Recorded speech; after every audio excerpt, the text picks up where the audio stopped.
this new thing called the internet. It's unpredictable. So, but I heard it's catching on. We have Dr. Bernardo. Rich, how are you? Nice to be with everybody tonight. For Leadership Redefined, and we have a guest that I know knows technology. Rich, I'll let you introduce. Mike and I just met. Mike, I said before, Mike is my newest friend.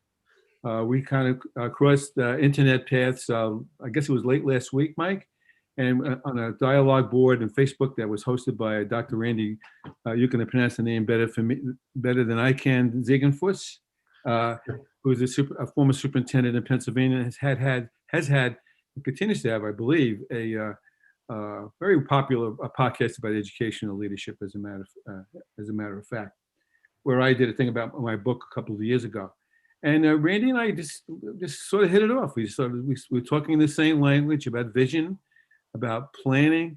We used one of my favorite words, the futuring word, and we began to feel the same way about some things. So I said, hey, why don't you join us on Leadership Redefined, and let's get your ideas out to our folks, and we can take it from there. So, Mike, why don't you tell us a little bit more your background and what your passions are, and we'll be happy to blow the bellows at that.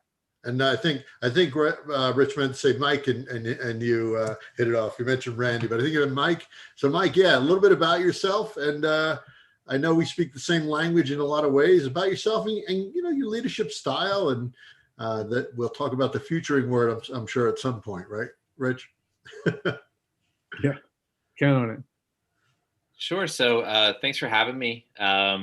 I guess I can go back even to when I was a kid. My dad was a teacher for 40 years. He taught math, and I think there was always this part of me that was very interested in teaching and learning. I helped out with coaching. I have a younger brother. I helped coach baseball when he was playing and stuff. So always had that sort of inclination to want to be involved in education.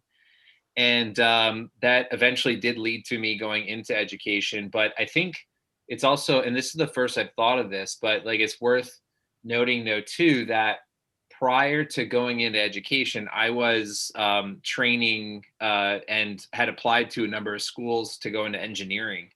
I very much have been about, from the beginning, just building stuff. I love building stuff, understanding how things work. And I think, again, this is the first I'm kind of coming across this this notion is that systems really interest me quite a bit, and understanding how things interact.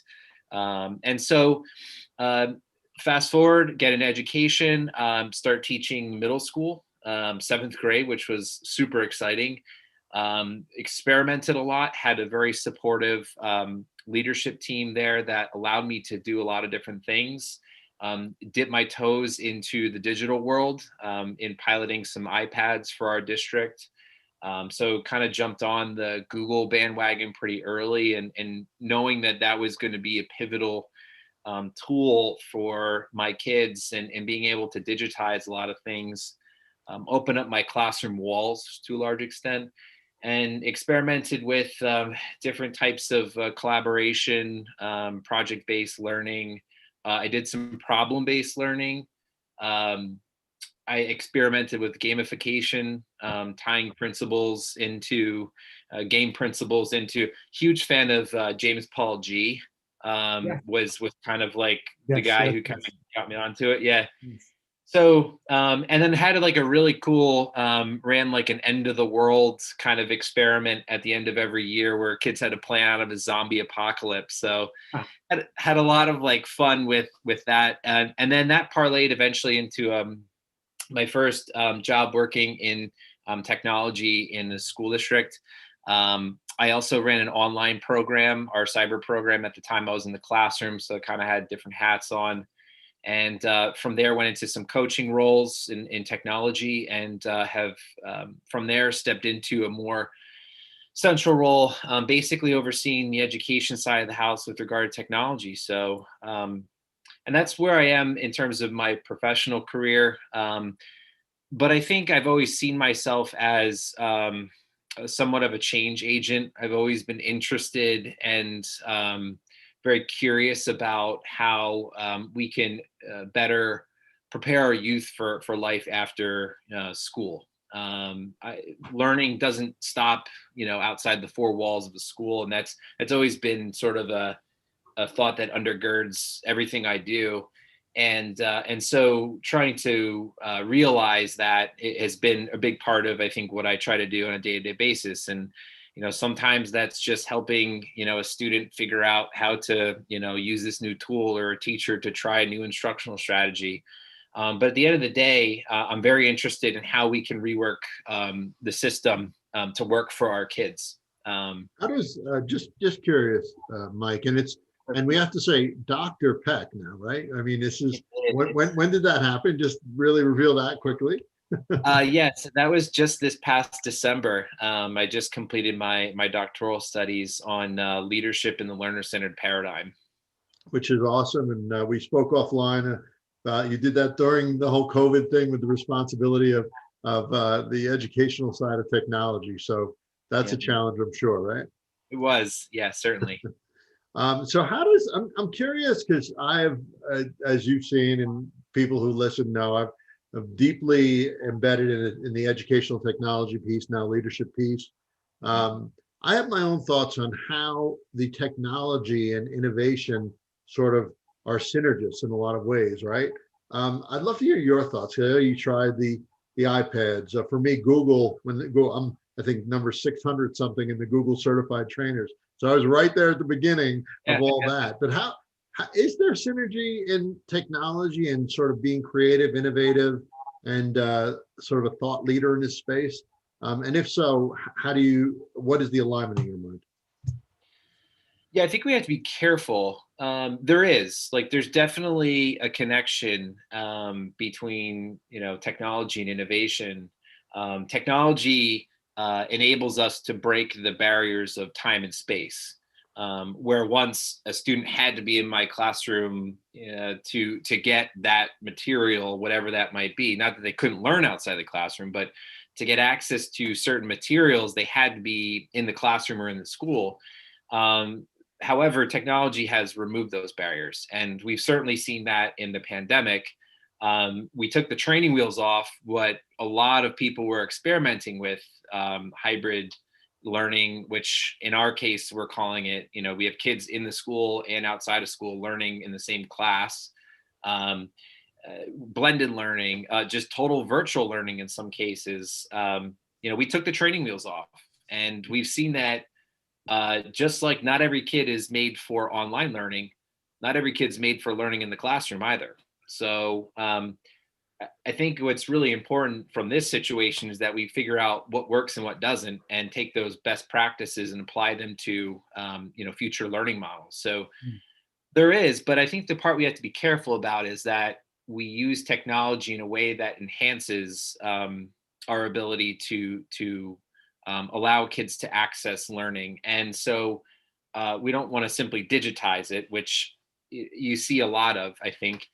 And it's not just about like the practice of digitizing, but some of the tools enable that behavior too.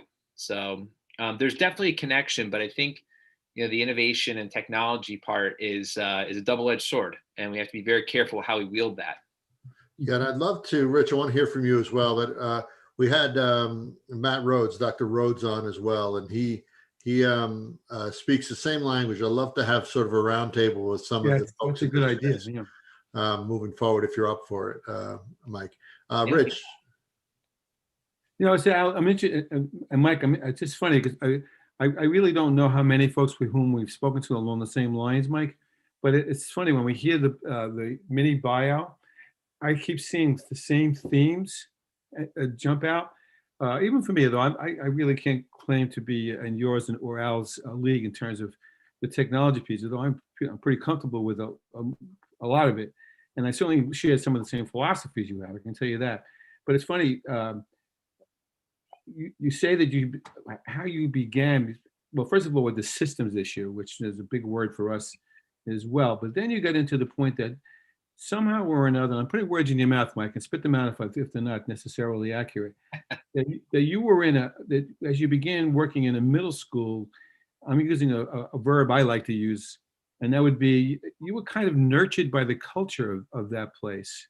Hmm. to um, take risks, as long as you were taking risks that you were investing your obvious intelligence and creativity into. And that was the acorn. Al gets tired of me using that word, but that was the acorn of how you kind of went forward.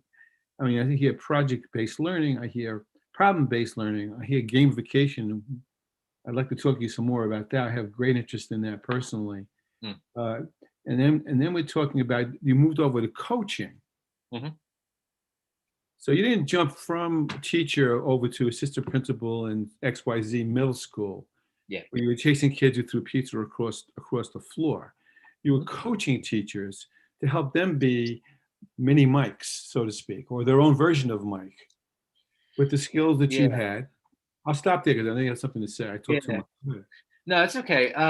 Yeah, no, there's certainly there was a point where I realized that what I was doing wasn't enabling my students to access learning on their terms and to engage in the content, or at least like the topics that we talked about, um, in areas that they were curious about.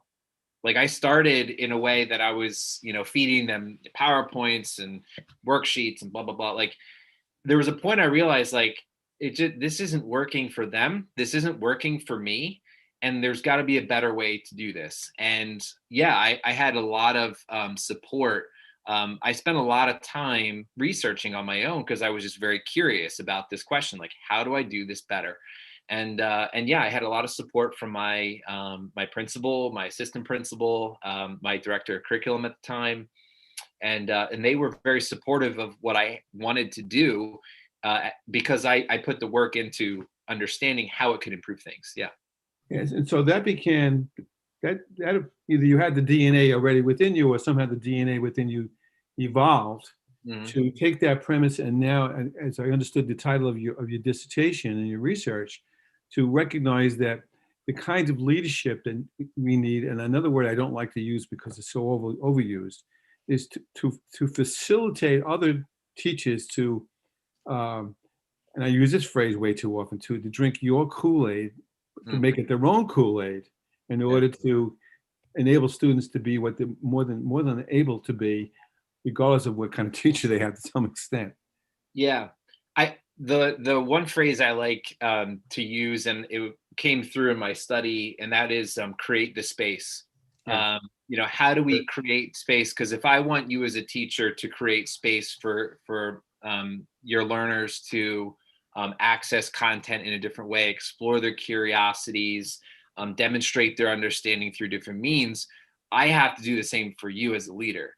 I have to give you the Right. tools to make it happen, and I have to give you the space to say, look, you're the professional here. You understand the learner.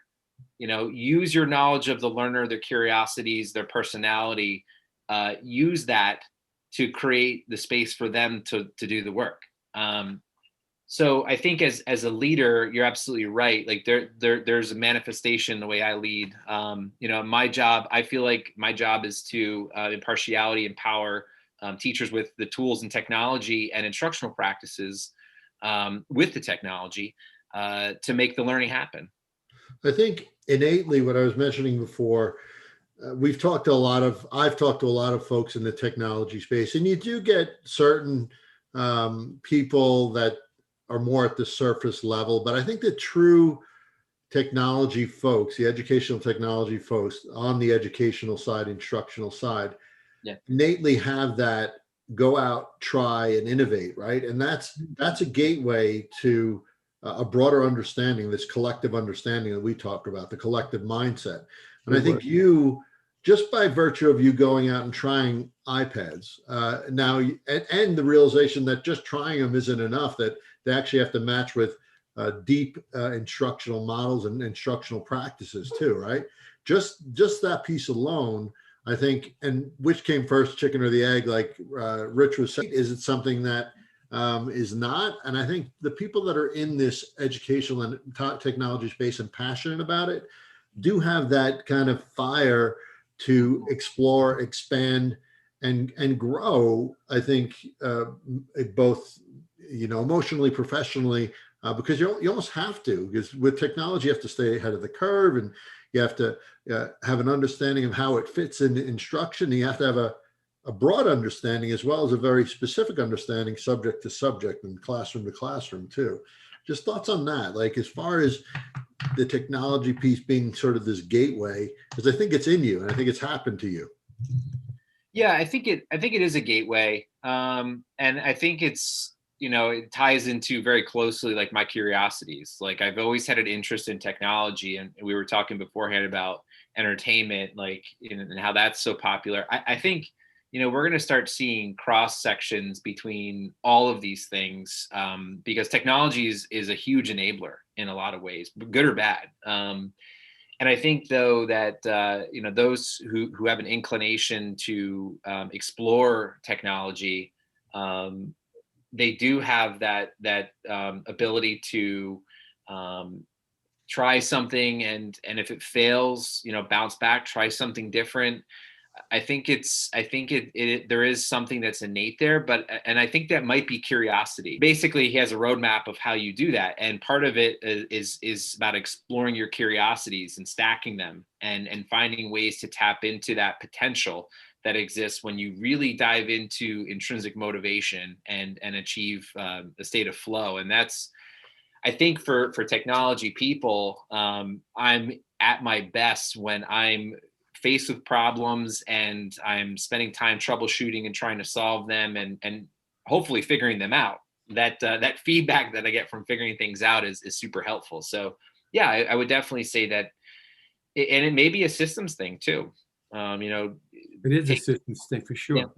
Yeah. And so, yeah, I think there's definitely a lot of merit to what you say in that statement. I think for me personally, it was a bit of a gateway. It was definitely a gateway, because it enabled me to not only, explore things I was curious about, but also to help others too.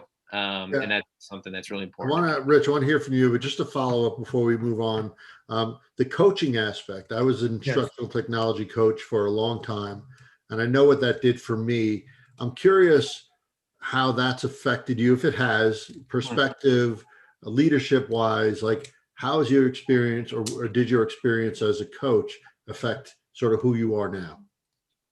So yeah, it was one of the hats I wore in a technology coordinator's role, and it was a little different than like your typical coach in that I was an administrator. So as an administrator working with teachers, like there was a bit of a boundary that was tricky at times. Mm-hmm. But I think one of the things that was most important and my biggest takeaways is just understanding that the work of improving teaching and learning is about relationships with people. You're not going to buy into what I have to say unless you buy into me. And I believe the same was true as a teacher too. My kids aren't going to care what I say unless they buy into me. Why would I treat the adults in my organization any differently? So I think, really focusing on treating people like people, and being understanding that everybody's in a different spot. Because we have people in our organization.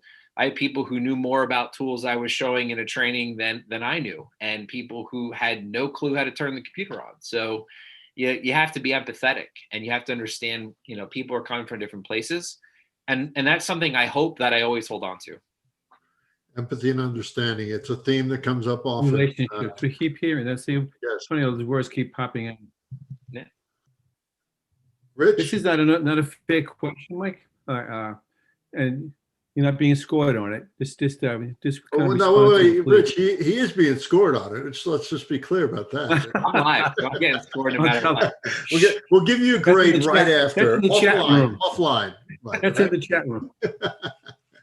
We talk about Mike. We talk about probable futures, emerging futures. I mentioned that book, Theory U to you. I know we talk about probable/emerging futures a lot, and then we talk about preferred futures, and then there's another word we don't use as often. We probably will up the road, called projected futures. And there's another book I think I recommended in that chat we spoke about that you would be very interested in, by Amy Webb. So there's clearly a gap between the probable futures, the education in our collective experiences, exist in and can anticipate short term, Mhm. and what we would like it to be, the preferred future. Now, Mhm. your district maybe it's closer than others, but we work in some districts where it's like this. You can drive a truck through, and there's others where maybe it's a little narrower. Sure. What's your confidence level is in our ability as forward-thinking facilitators slash thinkers slash leaders to more than likely achieve the preferred future? The three of us, the four of us rather, obviously share. Um, well, I don't know that the percentage is good. That the likely percentage that we achieve a preferred future is good in the short term. But I imagine that the way I look at this process is that, first of all, I really like what I'm doing right now because I'm still in the action and I still can have a say in what kind of futures we achieve. Um, I think up until maybe the last few years, there's been very limited talk about what potential futures exist and what's even a preferred future for education. I think it's become a much more prevalent topic in the last several years, at least from my own perspective. Now, it could just be naive, but there's a lot of people who are starting to talk about the things we're talking about, and that's an important first step. Um, but I think by and large, public schools, and I'm just kind of lumping them all together, but you could also say some private schools and charter schools fall into the same category, is that we're making incremental growth. And as we've seen across all sorts of industries in the last how many ever hundreds of years, that incremental growth doesn't necessarily achieve the next big breakthrough. It's disruption occurs on a totally separate curve, and so that's my concern with achieving the preferred future, is that if we continue down this road of just making a little bit of progress, and that's inhibited in a lot of ways by societal expectations, policy work, those types of things have significant impact on the ability of schools to do what schools need to do. Um, Yeah. I do think, though, that there are some pioneers, and in our area, I would say Randy is one of those people that's doing that work. It's starting to happen, and there are some organizations that are starting to achieve some kind of mass. I won't call it critical mass yet, but I think that's really, really important. Is that we start to build a critical mass of people who are talking the same talk, and Amen. together, that collective, which is what you guys were talking about, that collective is going to be essential in achieving that preferred outcome. In the collective mindset, what that does, if people just even the language and the baseline that now you hear project-based learning is more, hey, if you everybody does that, you should be doing it, versus, wait, what is that and how does that fit? And I think that's when the true change starts to happen, when it just becomes sort of rote and part of everyday language and practice and instruction. We are ever hopeful, and we're getting the message out as you are. So I don't want that to be misunderstood from the audience. You, myself, Rich, Anthony, we are hopeful that this change will happen. But what we observe, what we see, I know I agree with, and we've had conversations, Rich, about this, is that it's this tanker trying to move, at a 90-degree angle in the span of however long that takes, right? It's almost impossible to do with education, and it takes forever for that tanker to change its course. But I know we're not going to stop trying, and I know you're not going to stop trying. We're coming close to time. I do want to wrap up, but we won't call it a wrap up. We would love to have you again, Dr. Peck, if you are willing and able to, and we could continue a lot of this conversation that we started.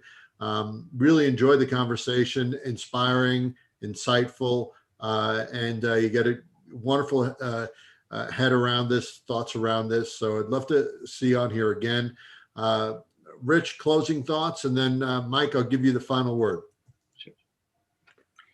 The other thing I'm gonna say is the obvious. It's just a pleasure to hear a person like Mike speak to the issues that have to be spoken to, and my confidence level went up X points.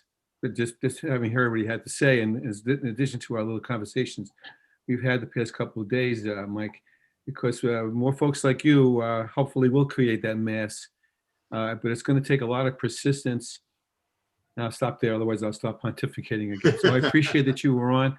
I really hope that we can have you on again. And we do have other folks who kind of talk the same talk you talk. Maybe we'll pull a panel together or something like that to spread the word around. Thank you so much, Mike. Yeah, of And course. Mike, final thoughts. Go ahead. Yeah, thank you both so much. And yeah, Al, thanks for kind of like clarifying, I think, where I was going with that. In retrospect, perhaps my words were very harsh, but it's going to be a big challenge. You know, achieving this new paradigm of education is going to be a huge challenge.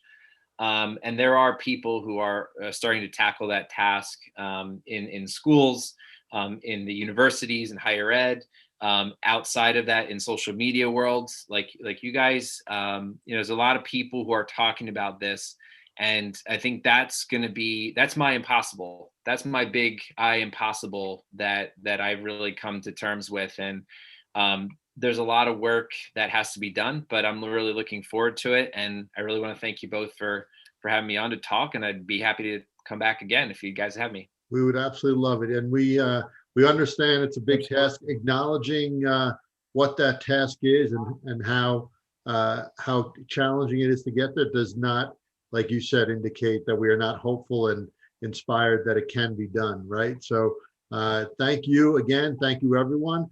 We will see you next week. We have a couple of guests next week. And Mike, looking forward to having you on again. Thanks so much. Thank you.